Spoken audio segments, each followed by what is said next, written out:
انسان پھل چھوڑ کر پکوڑے، سموسے، ٹکی کھاتا ہے، پھر بیمار ہو کر ہسپتال جاتا ہے۔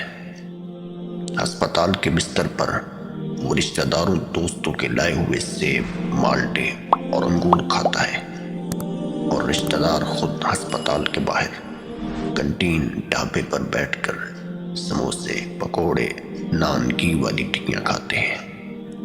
یہ ہماری صحت کا سرکل ہے۔ وہ لوگ جنہیں اپنے دکھ سنانے کو قابل اعتماد دوست میسر نہ ہوں، تنہائی کو دوست بنا لیتے ہیں، اکیلے بیٹھ کر خلا میں بڑبڑاتے ہیں، زمین سے باتیں کرتے ہیں۔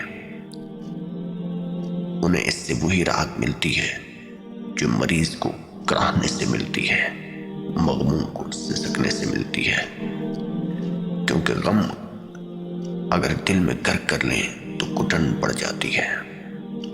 پھر اگر زبان انہیں بیان نہ کر پائے، شکوے کر کے غبار ہلکا کرنے کو کوئی میسر نہ ہو، تو یہ غم انسان کو ہلاک کر دیتے ہیں۔